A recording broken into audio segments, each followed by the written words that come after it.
are, 9 weeks into this war. 20,000 people, according to the Hamas-run health authority, but the numbers have not been questioned by other official bodies. 20,000 people so far have died on the Palestinian side. And it is estimated from the IDF that they say they've killed 7,000 or so Hamas terrorists. That number's not been verified. But if you take that as being accurate, that's 20% of the estimated number of Hamas terrorists that exist. Therefore, there's 80% still to be eliminated, which at this rate would take another 8 to 10 months and would lead to potentially several 100,000 civilians being killed and pretty much all of Gaza being obliterated with nowhere for the 2 million who've been displaced to go back to. So my question for you is, if this is the game plan by Israel to finish Hamas right to the last terrorist, what is left after that? They talk about the day after the war. What does it look like? Who runs Gaza? Where do these people go back to live? In other words, what actually happens if Israel is successful, however long it takes, in eliminating Hamas? Well, first of all, I just have to add, you quite rightly said it, Piers, that the figures you gave are Hamas figures, and we do have to treat them with more than a grain of salt.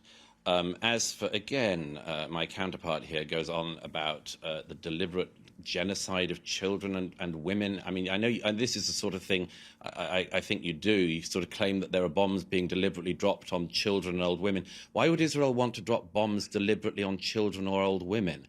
I mean, it's just a shame you don't get out and see anything.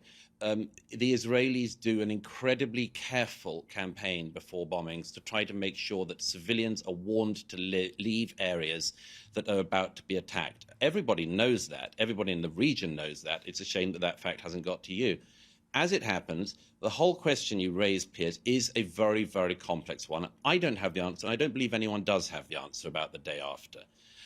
Nobody wants to rule the Gaza. The Israelis used to be in charge of it. They left, as I say, in 2005 to the last Jew. They were all taken out of their houses. Israel doesn't want to rule the Gaza. Now, who can rule the Gaza? Hamas clearly cannot, because they set it up as a terrorist statelet. Can some Fatah-like authority be encouraged to take it over? Possibly. Possibly. I spoke to one Palestinian analyst earlier today who said that actually, just as I said earlier, that an election in the West Bank today would elect Hamas, perhaps an election tomorrow, if it was to happen, and I'm not sure if that's going to be a good idea, might even actually elect not Hamas Palestinians to power. But it's a heck of a risk. The reality is that the only solution to Gaza that anyone can see, I can imagine, is that it has to be a solution which involves multiple players in the region. The question of the Gaza is a very complex question. It used to be ruled by Egypt, used to be run by Egypt. Can Egypt have a role? In my view, it has to have a role. Can Jordan be involved? In my view, yes, it has to have a role. Can the Gulf states, including those who've been pumping money to Hamas, have some kind of role? Yes, I would hope so. It cannot be Israel's task alone to deal with the question of the Gaza. It has to involve multiple players in the region, but there's one kicker to that, which is that none of the Arabs in this region that I'm sitting in care a jot about the Palestinians. They really do not. If they did, for all of their talk, they would have done something. They would not have decided to keep the Palestinians out, as they have in country after country. Queen Rania can invite the Gazans into Jordan. She can invite the West Bank Palestinians into Jordan. She doesn't. Egypt could open its border with Gaza. It doesn't.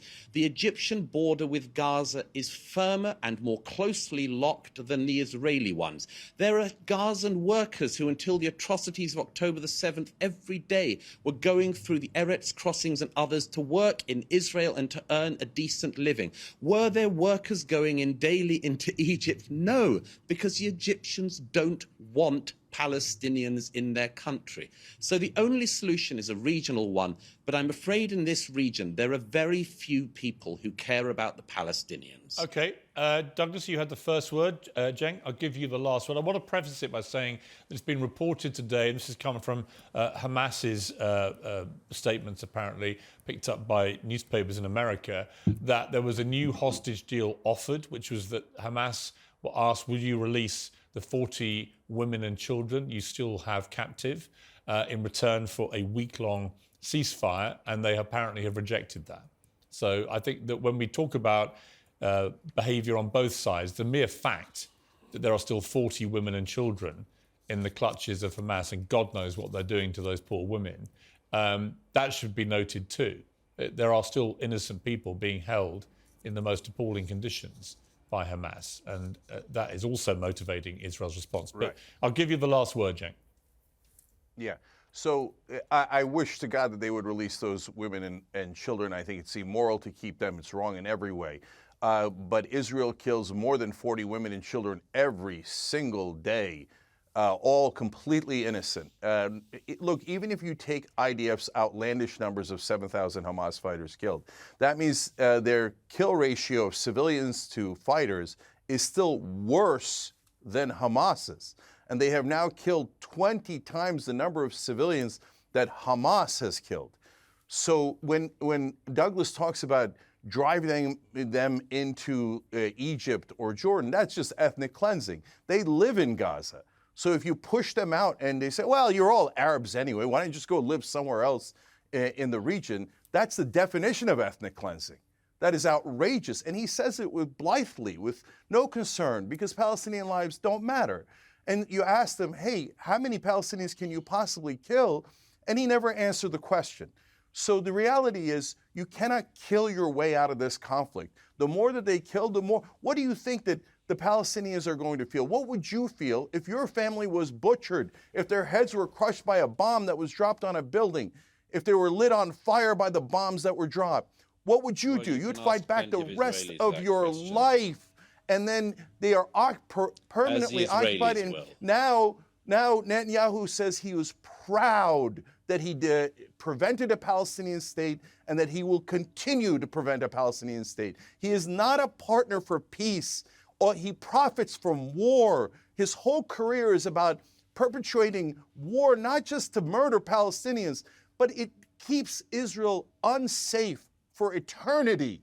So the whole point of Israel is to be a safe haven for oppressed Jews throughout the world. It cannot be a safe haven as long as you're imprisoning 5 million Palestinians and saying, we are never, ever going to let you go. Imprisoned. And if you ever dare oppose us, we will kill your women and children. It's disgusting. They're not imprisoned. It's not what Israel was meant to do. I'd urge you again, Cenk, leave your bedroom sometime and come to this region and see it for yourself. Hey, I thought I was supposed to get the last word. This idiot's talking about bedrooms. Hey, do you care about the babies? You care about the women? Douglas, why don't you admit you don't care about dead Palestinian babies, dead Palestinian women, because you don't mind it?